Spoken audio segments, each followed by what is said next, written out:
All right, a very brief addendum to the capacity of a disk problem. And I said I couldn't quite figure out how to find the potential when you have W inside the disk.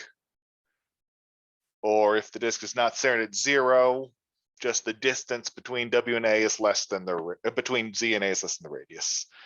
So it's not a very complicated trick. It's just one that I didn't see, which is to basically do some factoring. Let's rewrite this as 1 over 2 pi.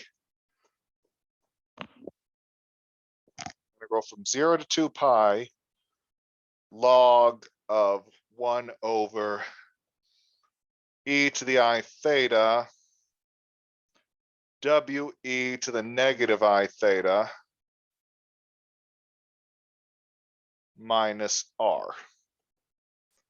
So I just factored that out, but since it's absolute value, e to the I theta is absolute value of 1. So we're just going to drop it.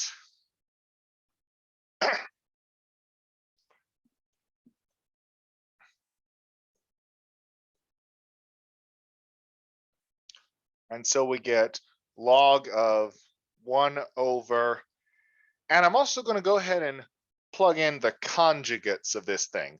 And conjugating a complex number does not change its modulus either.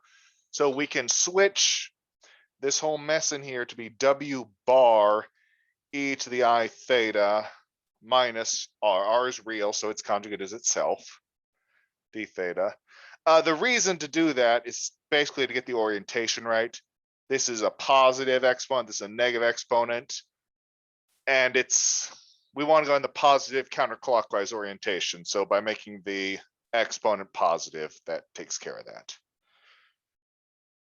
And now it's basically the same problem as before. We say h of zeta equals the log of 1 over zeta minus R.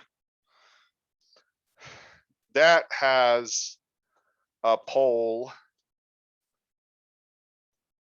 where zeta equals R. So I guess somewhere on the real number line, but outside the disk, because in this case, the W is less than R, or in this, and so zeta, how should I say this? This function we have does not have any poles inside the disk. So that means it has harmonic interior. So we can do the same trick as before. We'd say U, the mu of E at Z is the same thing as H of 0. So we replace the zeta with a 0 and its absolute value, so that gives us log of 1 over R. So it's not really too bad. There was some factoring trick. The neat thing and kind of surprising thing here is how this way comes out to a constant.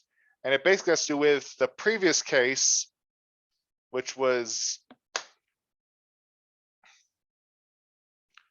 without it over here, the W minus RE to the I theta, that the theta is moving around a point. I'm not 100% I can explain why it works the way it does. If W was greater, if it was outside, then you're sort of picking up a circle around a point W here. But since W's inside, we're picking a circle around that, or the whole circle, and it ends up being a constant. I don't really want to labor the point. It's a little hard to come up with a really good intuitive definition. At least I'm having trouble with it. That said, it does fit with Frostman's theorem, or it demonstrates Frostman's theorem, which is that in the interior of the disk, or whatever our set E is, this log 1 over R is the capacity, and that is equal to the Robin constant. So that was really what the Frostman's theorems demonstrates. that when you're inside the set, the potential is the same as the Robin constant almost everywhere, or I think quasi everywhere is the term.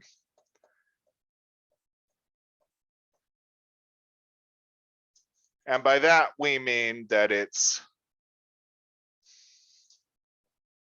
what we means that they're in the set of exceptions